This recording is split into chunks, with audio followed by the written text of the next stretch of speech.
तब मेरे को ड्राइवर बोलता साला। দর্শক মহলে অসংখ্য জনপ্রিয় সিনেমা উপহার দিয়েছেন বলিউডের জনপ্রিয় অভিনেতা অক্ষয় কুমার। পর্দায় নিজের চরিত্র ফুটিয়ে তুলতে যেন কোনো কমতি রাখেন না এই তারকা। যদিও অক্ষয় কুমারের অভিনয়ে মুগ্ধ সিনেমা প্রেমীরা, তবে বিগত কয়েক বছর ধরে এই তারকার ছবিগুলো অতটা ব্যবসা সফল হয়নি।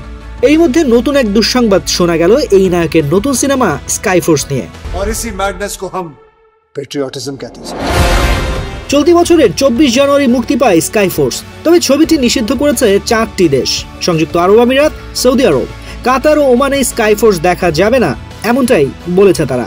সংবাদ প্রকাশের পরে অনেকের দাবি স্কাইফোর্স নাকি ভারত পাকিস্তানের দ্বন্দ্বকে আবারও হাতিয়ার বানিয়েছে, সেই কারণেই এই নিষেধাজ্ঞা।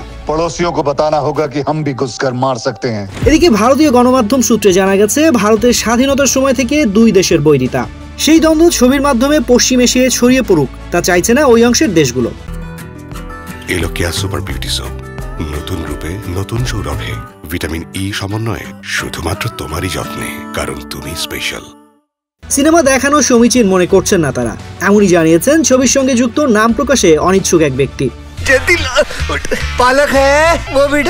যদিও একাধিক ভারতীয় সংবাদ মাধ্যমে স্কাইফোর্স নিষিদ্ধকরণ নিয়ে বিস্ময় প্রকাশ করা হয়েছে। সিনেমা সমালোচক এবং সিনেমা বিশেষজ্ঞরা ছবি দেখে পাল্টা প্রশ্ন তুলেছেন। তাদের দাবি, স্কাইফোর্সের নিষিদ্ধ করার মতো উগ্র জাতীয়তাবাদ দেখানো হয়নি। সাম্প্রতিক কোনো হিন্দি ছবিতেই এই ধরনের কোনো বার্তা বা দৃশ্য দেখানো হয়নি, ফলে পশ্চিম এশিয়ায় এই নিষেধাজ্ঞা বিরাট বিষয়।